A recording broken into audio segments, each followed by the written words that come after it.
받고자 하는 말씀은 예수님의 복음과 율법, 이런 말씀이 되겠습니다. 믿음 생활을 처음 한 사람들은 말할 것도 없고, 믿음 생활을 10년, 20년, 30년 한 분들도 이 복음과 율법에 대해서 혼동을 하고 있습니다.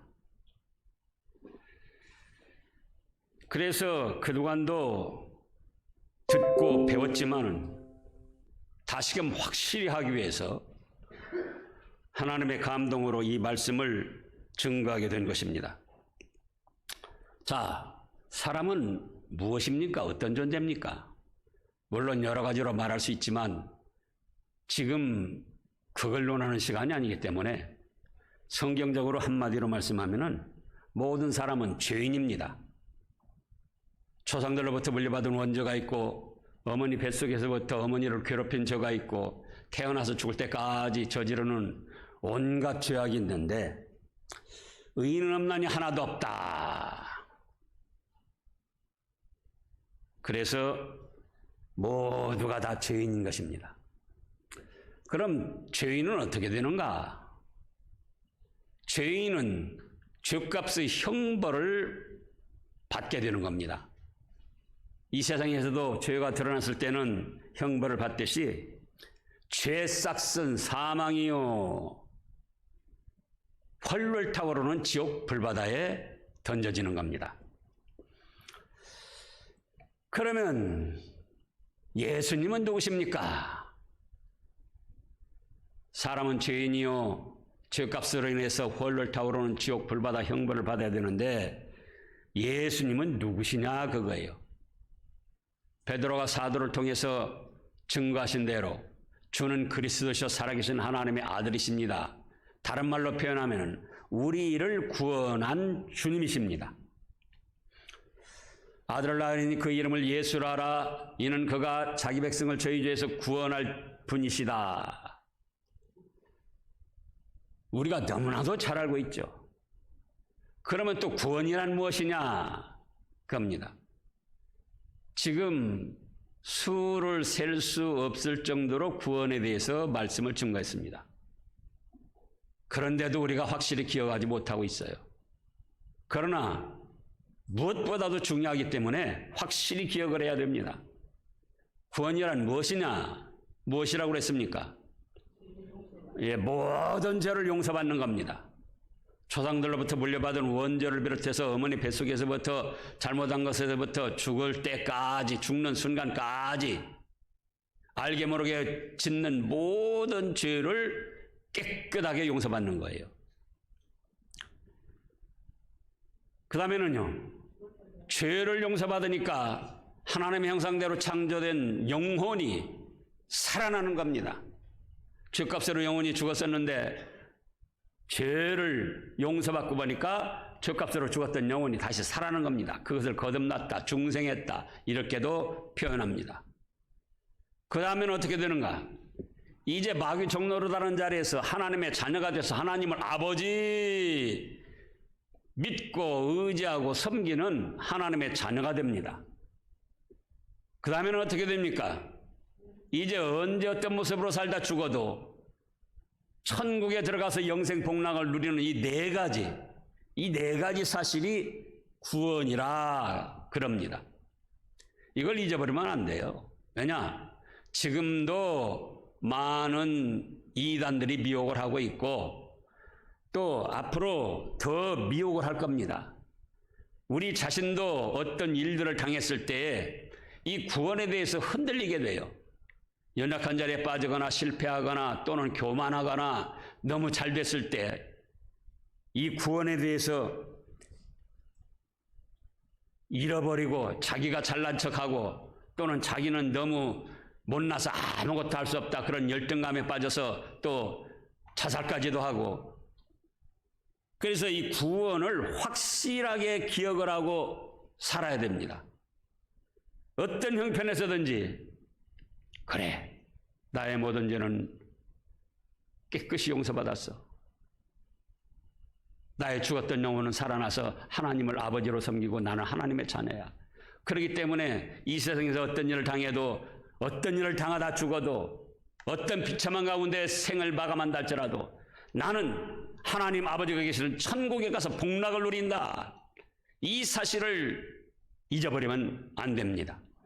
그 다음에 그러면 이 구원은 어떻게 해서 얻게 되느냐 그 말씀이에요. 어떻게 해서 얻습니까? 오직 예수님을 믿음으로 얻게 되는 겁니다. 예수님의 어떤 걸 믿습니까?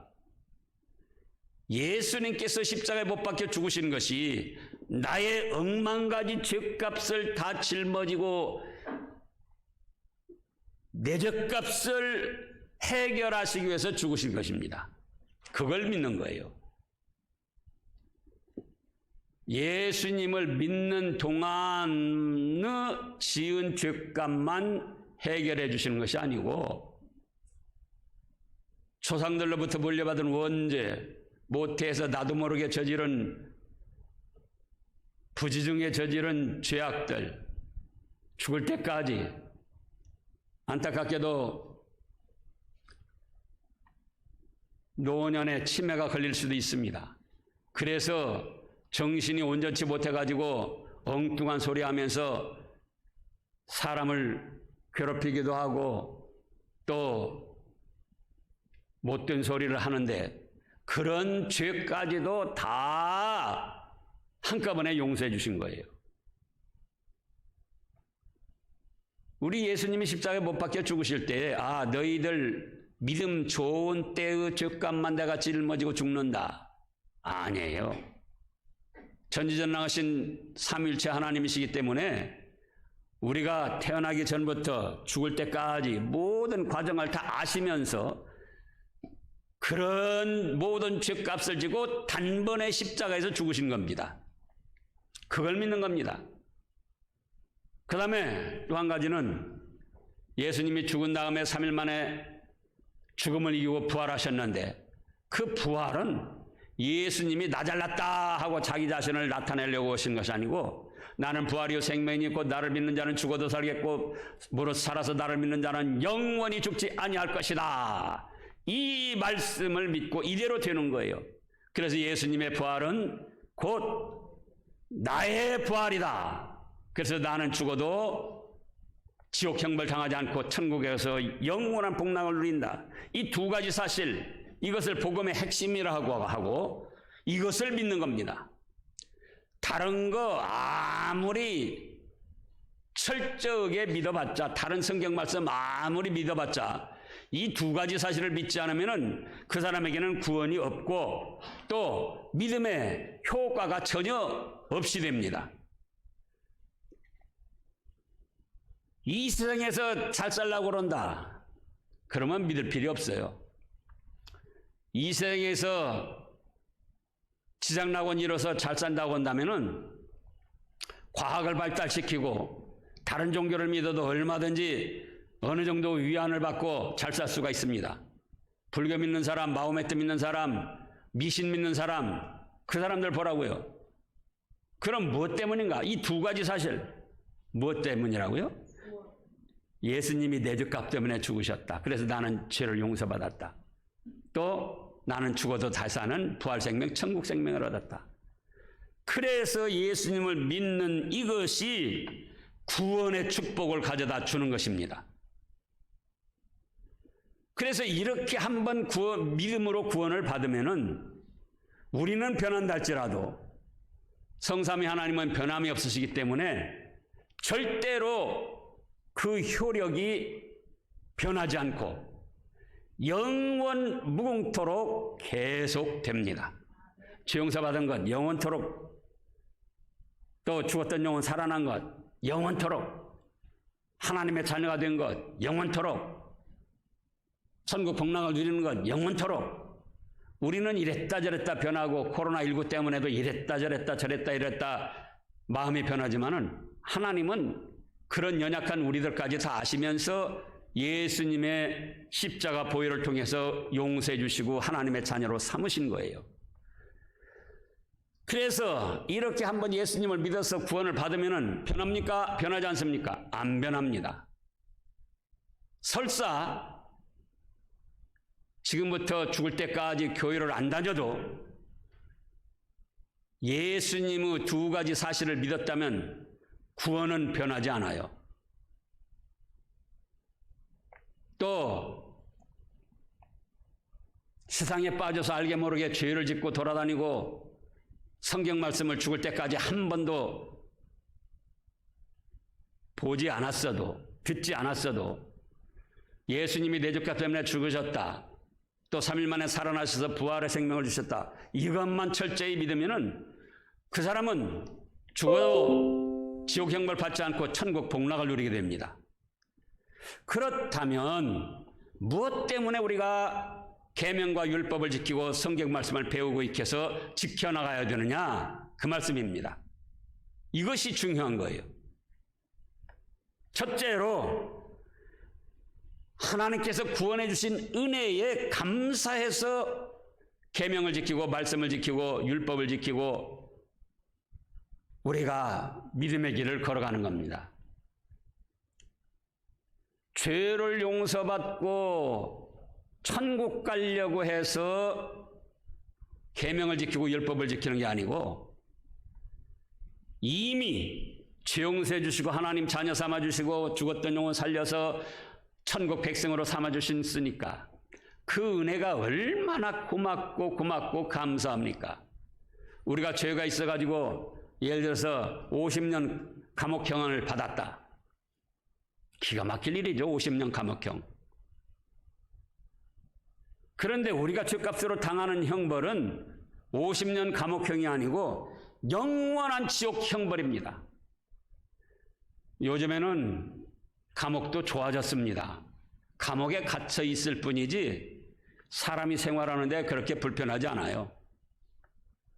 그런데 우리가 죄값으로 당해야 할 감옥은 지금 우리의 현실의 감옥처럼 그런 것이 아니고 훨훨 타오르는 지옥 불바다에서의 영원한 형벌입니다. 그것을 생각해 보시라고요. 저는 이따금 불을 피울 때, 주방에서건 어디 다른 데서 불을 피울 때 내가 죄값으로 저렇게 훨훨 타오르는 지옥 불바다에서 영원토록 형벌을 받아야 되는데, 그런데 예수님께서 내 죄값 대신 십자가에서 죽으시고 나의 모든 죄를 용서해 주시고 하나님 자녀로 삼아 주셔서 천국 복락을 누리게 해주시니 이 은혜 정말 고맙고 감사합니다.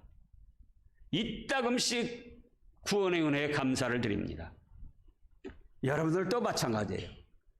이 구원의 은혜를 생각하면은 우리가 늘 울어도 눈물로써 못 갚을 줄 알고 이 몸 바쳐 주님께 드립니다 하고 계명과 말씀을 감사함으로 받아서 순종을 아니할 수가 없는 겁니다. 그래서 우리가 계명과 율법과 하나님의 말씀을 자꾸 배우고 익히고 또 순종하고 지키고 그렇게 하지 못하면 죄를 깨닫고 회개하고 다시금 또 말씀을 받고 순종하고 지켜나가려고 하는 것은 무엇 때문이라고요? 주님의 은혜에 감사해서. 둘째로는 하나님을 기쁘시게 하기 위해서입니다. 계명과 율법, 성경 66권 말씀을 우리 인생의 삶에서 지켜나가라고 순종해 나가라고 주신 거예요. 그래서 계명과 율법, 성경 66권 말씀을 배우고 익혀서 순종해 나가면은 누가 기뻐하셔요? 하나님이 기뻐하셔요. 하나님과 우리의 관계가 부모와 자식들 관계나 비슷합니다. 우리의 자식들이 속을 썩이고 말썽을 부리고 부모 말을 안 들어도 자식입니다. 그러나 부모의 말을 잘 듣고 순종하는 자식이 더 사랑스럽고 기쁨을 누리게 되는 겁니다. 그래서 우리가 하나님의 말씀을, 계명을, 율법을 잘 감사함으로 지켜나가면은 누가 기뻐하셔요? 하나님이 기뻐하셔요. 아, 네가 코로나19로 인해서 어려운 때에도 주의를 거룩하게 지키고 참 그렇구나. 하나님이 기뻐하셔요. 그 다음에 셋째로는 우리의 신앙 인격이 거룩해집니다. 자, 지금도 10계명만 하더라도 10계명을 거역하고 나가보라고요. 그 사람 자체, 생활 자체가 더러워지고 추해지고 그로 인해서 하나님의 징계가 옵니다. 그러나 10계명 자체를 다른 것, 이제 성경 66권 말씀 전부를 뜻하지만 다 말씀할 수가 없으니까 우선 10계명을 예로 드는 거예요. 10계명이라도 잘 지켜보시라고요. 누가 쫓아와도 누가 죽인다고 해도 든든한 겁니다. 왜? 하나님의 말씀대로 했기 때문에 하나님이 지켜주시고 하나님이 사랑해 주시고 하나님이 은혜 주실 것이기 때문에 든든한 거예요. 그러나 우선 10계명 중에 어느 계명을 범해도 진짜 신앙인이라면은 마음에 찔림이 오고 양심에 가책이 오고 불안하고 두려울 수밖에 없는 거예요. 그런데 어려운 환경에서도 10계명을, 율법을, 하나님의 말씀을 잘 지켜나가면은 우리가 예수님의 거룩하신 형상을 담고 죄를 점점 벗어나고 그렇게 돼가지고 우리 스스로도 만족하고 기쁘고 즐거울 뿐만 아니라 하나님이 기뻐하시고 하나님께서 이제 네 번째로는 복을 주시는 거예요. 현실의 삶에서도 우리가 필요한 대로, 우리가 구하는 대로 복도 주시고 보호도 해주시고 때로는 위로도 해주시고 때로는 적을 물리쳐 주시기도 하고. 그런데 여러분들 실제로 해보라고요. 10계명만 해도 이 계명을 범하고 나가보라고요. 자기 스스로도 불안하고 하나님께서 지켜주시질 않아요. 현실에서. 그러나 계명을 지키고 나가면은 어떻게 해요? 든든하고 하나님이 지켜주시는 확신이 들고 용기가 생기고 위로가 받게 되고 그런 겁니다. 그 다음에 다섯 번째로는 왜 율법과 계명과 성경 말씀을 지켜야 되는가? 천국에 갔을 때에 상급과 영광이 크고 찬란하게 됩니다. 자, 어떤 사람들은 그래요. 예수님을 믿었으니까 이제는 율법 그렇게 시시콜콜 지킬 필요 없다. 10계명도 지킬 필요 없다. 그러나 오늘 말씀을 보시자고요. 예수님이 어떻게 하셨는가? 1번으로 예수님이 17절에 뭐라고 하셨습니까? 내가 율법이나 선지자를 폐하러 온 줄로 생각하지 말라.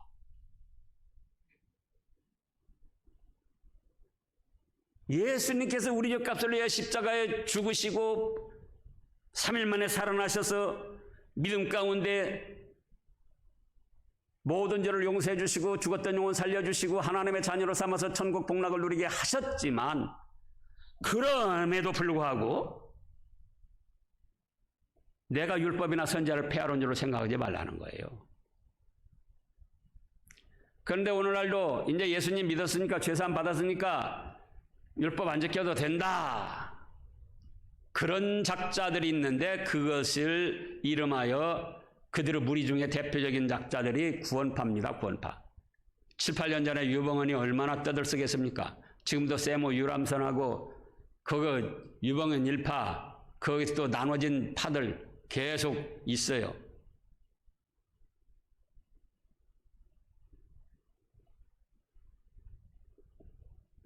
예수님이 내가 너희들 죄값 다 짊어지고 십자가에서 죽고 너희들 죄는 용서해 주시고 새 생명 줬으니 이제 율법 지키지 마라. 계명 지키지 마라. 아닙니다. 정말 너희가 나를 통해 구원받은 은혜를 안다면은 감사함으로 율법을 지켜라. 그거예요. 내가 율법이나 선지자 폐하라는 거 아니다. 그 다음에 뭐라고 하셨습니까? 폐하려움이 아니오 완전하게 하려 왔다. 율법이 613가지라고 그랬습니다. 그 중에 핵심이 10계명이고 그 613가지 알지도 못하는데 또 신구약 성경 66권 말씀 우리가 다 알지도 못하는데 알아도 기억을 못하는데 폐하러 온 것이 아니오 완전히 이루시려고 오셨다는 겁니다. 그래서 예수님은 이루셨어요.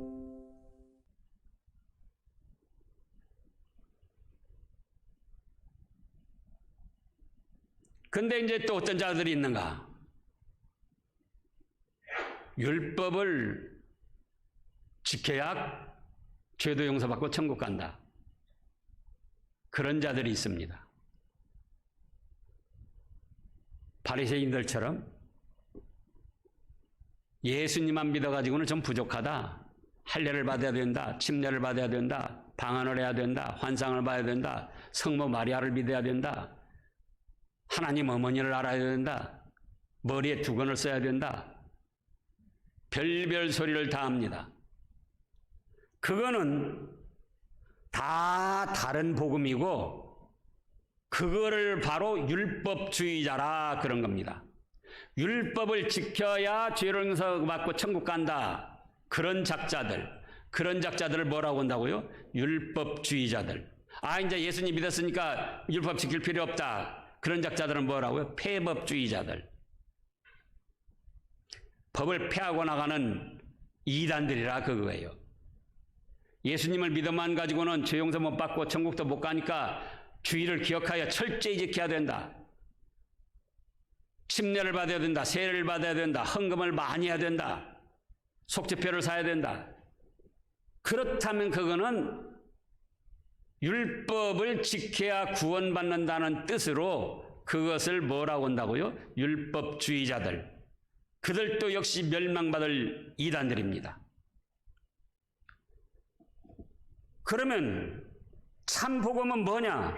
예수님을 믿어서 이미 구원받았으니까 그 은혜에 감사하고 하나님을 기쁘시고 내 영혼을 아름답게 가꾸고 현실에서도 복을 받고 천국에 가서 더 큰 축복과 영광을 누리기 위하여 기쁘고 즐거움으로 십계명을 지키고 율법을 지키고 하나님의 말씀을 지켜나가라는 거예요. 예수님이 말씀하셨잖아요. 지금 율법이나 선지자 폐하러 온 것이 아니다. 완전케 하려 왔다. 그 다음에 또 뭐라고 말씀하셨습니까? 3번에 18절을 보면 진실로 너희에게 이르노니 천지가 없어지기 전에는 율법의 1.1획도 결코 없어지지 아니하고 다 이루리라. 보세요.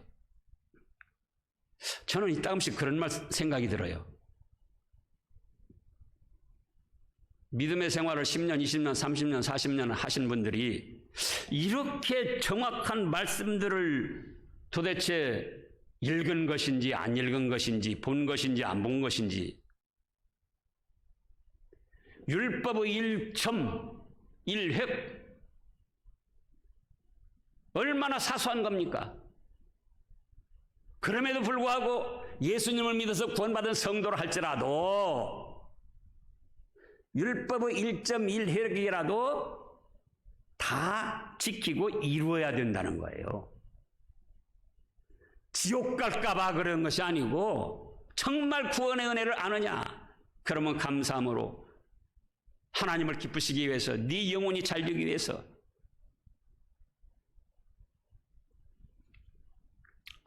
그 다음에 또 뭐라고 하셨습니까?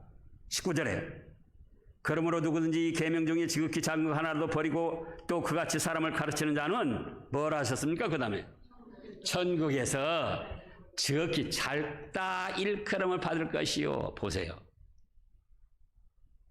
율법 613가지 요약한 것이 10계명 또 성경 66권 그 말씀 중에 점 하나 획 하나라도 우습게 알고 가볍게 여기고 지극히 작은 계명이에요.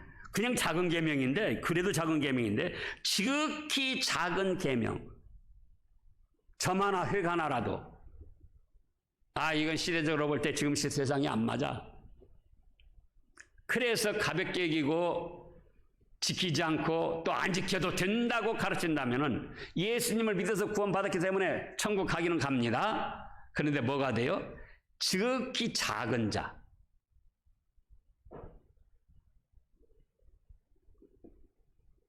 서울대 가기가 얼마나 어렵습니까? 그런데 서울대 입학을 했는데 입학했어요. 근데 실력 자체가 안 돼가지고 따라가지 못해서 자살하는 사람도 있다고 뉴스에 나오잖아요. 그 예하고는 다르지만 그래도 천국에 예수님 믿어서 갔는데 제일 밑바닥에서 벌벌 기어서야 되겠느냐 그 말씀이에요. 그럼 율법의 1.1획이라도 가벼운 거, 지극히 작은 거라도 우습게 알고 가볍게 여기고 이건 안 지켜도 된다. 그렇다면 예수님 믿어서 천국 가는데 뭐가 돼요? 지극히 작은 자가 돼서 천국의 제일 낮은 자리에서 벌벌 기어다닌다 그 말씀이에요. 이건 이해를 돕기 위해서 지금 제가 하는 말이에요. 이 말씀에 그랬잖아요. 그러면 어떻게, 그 다음에는 누구든지예요.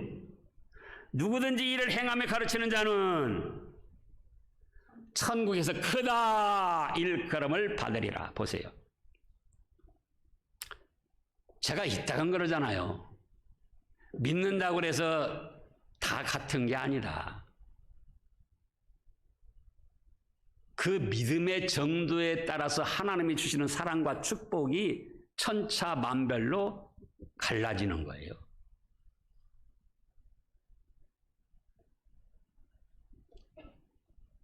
저도 코로나19 만나가지고 비대면 예배 드리고 그냥 저만 우물쭈물 하면은 얼마나 편합니까? 근데 저는 그렇게 해가지고 천국에 가서 작은 자 되기는 싫어요.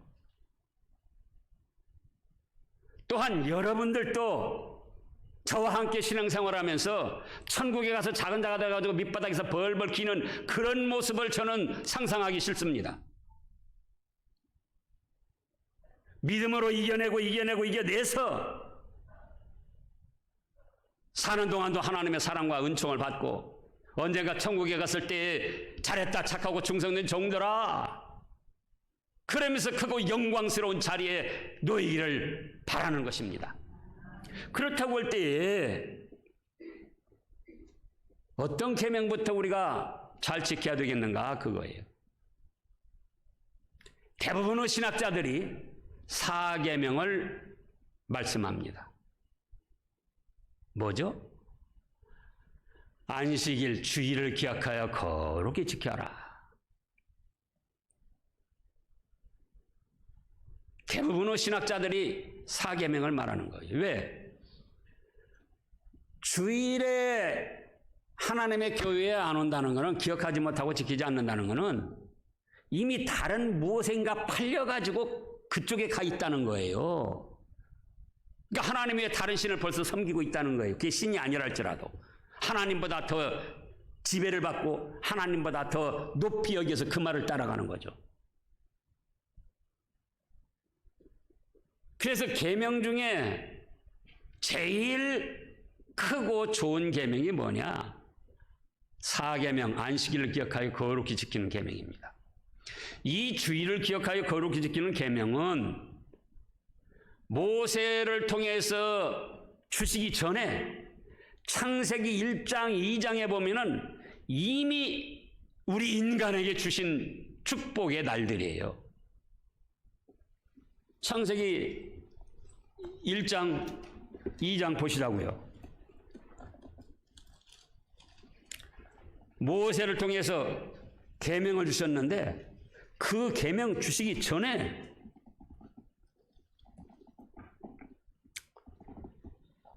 (1장) 31절을 보면요.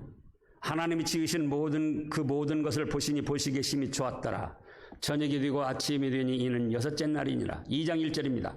천지와 만물이 다 이루어지니라. 하나님이 그가 하시던 일을 일곱째 날에 마치시니 그가 하시던 모든 일을 그치시고 일곱째 날에 안식하시니라. 3절 읽어보세요. 하나님이 그 일곱째 날을 복되게 하사 거룩하게 하셨으니 이는 하나님이 그 창조하시며 만드시던 모든 일을 마치시고 그날에 안식하셨습니다. 바로 일곱째 날을 복되게 하시고 거룩하게 하셨습니다. 그래서 사람은 여섯째 날 만들어지고 첫째 당하는 날이 바로 안식일이었어요.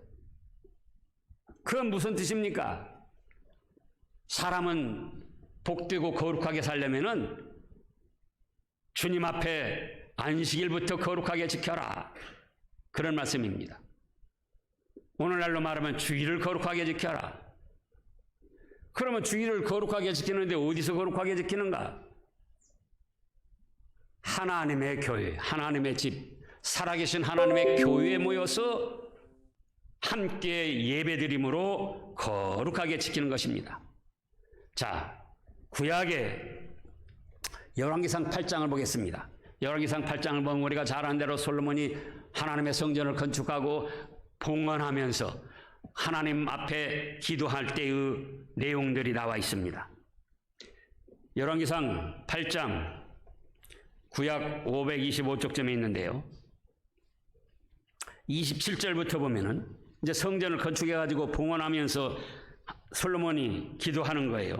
27절에 하나님이 참으로 땅에 거하시리까 하늘과 하늘들어 하늘이라도 주를 용납하지 못하겠거든 하물며 내가 건축한 이 성전이오리까. 무슨 말씀입니까? 하나님은 천지간에 어디든지 충만하게 계시기 때문에 솔로몬 다윗이 얼마나 정성 들여 성전을 건축했어도 그 안에 계시기는 어렵다 그거예요. 그런데 28절입니다. 계속 성경 말씀 띄우세요. 그러나 내 하나님 여호와여 주의 종의 기도와 간구를 들어보시며 이 종이 오늘 주 앞에 부르짖음과 비는 기도를 들으시옵소서. 주께서 전에 말씀하시기를 내 이름이 거기 있으리라 하신 곳이 이 성전을 향하여 주의 눈이 주야로 보시오며 주의 종이 이곳을 향하여 비는 기도를 들으시옵소서. 무슨 말씀입니까? 천지 만물간에 어디든지 충만하게 계시지만은 하나님께서 특별히 하나님의 성전을 내 이름을 거기 두겠다 하시고 주야로 하나님의 눈이 그 성전에 함께 하신다는 겁니다. 30절에 주의 종과 이 주의 백성 이스라엘이 이곳을 향하여 기도할 때 주는 그 간구함을 들으시되 주께서 계신 곳 하늘에서 들으시고 들으사 사하여 주시옵소서. 성전에 못 올 경우 성전을 향하여 기도할 때, 자, 그 다음에 31절에 보면 만일 어떤 사람이 그 이웃의 범죄함으로 맹세시킴을 받고 그가 와서 이 성전에 있는 주의 제단 앞에서 맹세하거든. 보세요. 어디든지 계신 하나님이시지만은 그가 와서 이 성전에 있는 주의 제단 앞에서 맹세하거든. 주는 하늘에서 들으시고 행하시되 주의 종들을 심판하사 악한 자의 죄를 정하여 그 행위대로 그 머리에 돌리시고 의로운 자를 의롭다 하사 그의 의로운 바대로 갚으시옵소서. 만일 주의 백성 이스라엘이 주에게 범죄하여 적국 앞에 패하게 되므로 주께로 돌아와서 주의 이름을 인정하고 그 다음에요. 이 성전에서 주께 기도하며 간구하거든. 어디나 계신 하나님 어디나 그곳에서 해도 되잖아요. 그런데 그게 아니에요. 주는 하늘에서 들으시고 하늘에서 들으시니까 어디서나 다 살피실 수 있잖아요. 그래도 주의 성전에 와서 기도하라. 35절에 만일 그들이 주께 범죄함으로 말미암아 하늘이 닫히고 비가 없어서 주께 벌을 받을 때에 이곳을 향하여 기도하며 주의 이름을 찬양하고 그대로 주에서 떠나거든 주는 하늘에서 들으시고 주의 종들과 주의 백성 이제 하나님의 성전에 올 수 없는 그런 환경이 됐습니다. 적국에 사로잡혀 가거나 먼 곳에 있을 때 그래가지고 그 대표적인 예로 다니엘이 어떻게 했습니까? 바벨론에 사로잡혀갔을 때에 어떻게 했다고 그랬죠? 예, 이스라엘 성전을 향한 쪽에 창문을 열고 성전을 향하여 기도를 드린 거예요. 왜? 못 오려고 그거 바라보고 합니까? 그러나 하나님께서 내 집은 만민이 기도하는 집이다. 내 이름을 거기 두었다. 내가 주야로 내 눈이 그곳에 함께할 것이다. 그러면 이건 구약의 성전에만 그런 것인가? 아니에요. 자, 신약 여러 곳이 있지만은 지난번에 살펴본 말씀 말고 이제 사도행전 17장을 보겠습니다. 사도행전 17장 216쪽쯤에 보면은 사도행전 17장 1절부터 보면은 그들이 암비볼리와 아볼로니아로 다녀가 데살로니가 이르니 거기 유대인의 회당이 있는지라 바울이 자기의 관례대로 그들에게로 들어가서 새 안식일을 성경을 가지고 확론하며 자기의 관례대로가 뭡니까? 그러죠. 원래 하던 대로 뭔데요? 예. 전도하고 돌아다니다가도 안식일이 되면은 회당으로 들어가서 교회로 들어가서 거기서 예배를 드리고 말씀을 가르쳤다는 거예요.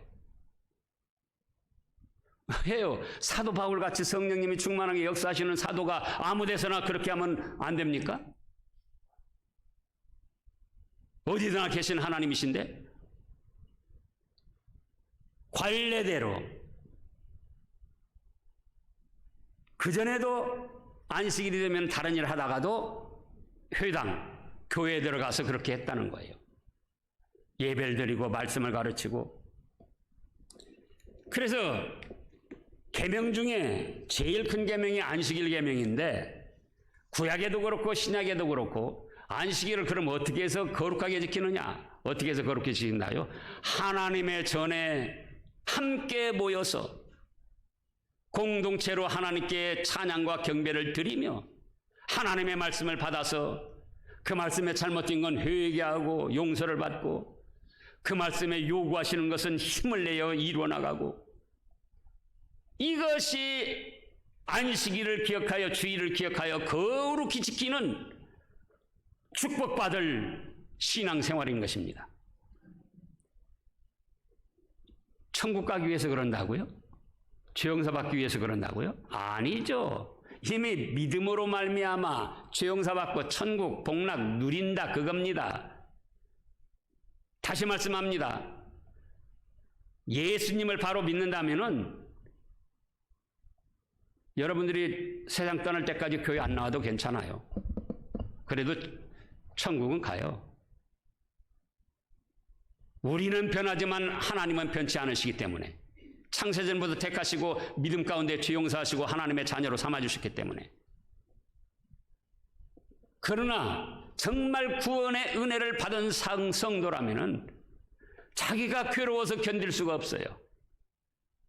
내가 하나님의 구원의 은혜를 받고 천국 복락을 누리게 했는데 내가 이렇게 주일도 안 지키고 이래서 되겠는가? 내가 집에서 세상에서 또 회사에서 놀이터에서 여행지에서 이러고 돌아다녀 되겠는가? 그래서 그 구원의 은혜가 감사해서 기쁨으로 착하고 좋은 마음으로 계명을 지키는 것이고 주일을 기억하여 거룩히 지키는 것이고 하나님의 교회에 나와서 찬양과 영광을 돌리는 것이고 그렇게 하면 누가 기뻐하셔요? 하나님이 기뻐하셔요. 여러분들이 해보시라고요. 교회 안 나왔을 때하고 나왔을 때하고 여러분 스스로가 벌써 마음에 느끼는 게 달라져요. 하나님이 그래 잘했다. 직접 말씀하지 않아도 그런 감동이 우리 영에 오는 겁니다. 하나님이 기뻐하셔요. 그 다음에는 우리가 점점 거룩하고 깨끗하게 되어 나가는 거예요. 그렇게 되니까 누가 기뻐하셔서 복을 주셔요? 현재 삶에서도 하나님이 우리 생활에 복을 주시는 거예요. 보호하시고 인도하시고 적을 막아주시고 수렁텅이에서 건져주시고 그러면서도 어떻게 됩니까? 천국의 상급이 차곡차곡 쌓이는 거예요. 그래서 여기 말씀에 그랬잖아요. 예수님이 이를 행하며 가르치는 자는, 이가 뭡니까? 작은 계명 하나, 지극히 작은 계명 하나, 점 하나, 획 하나라도 그 말씀을 붙들고 순종하면은 하나님이 기뻐하셔서 복 주시는 걸 믿고, 그렇게 하는 성도에게는 하늘나라의 상급과 영광이 점점 커지고 쌓여지고 찬란하게 해 주시겠다는 겁니다. 그런 여러분들 되시기를 축원합니다. 기도하겠습니다.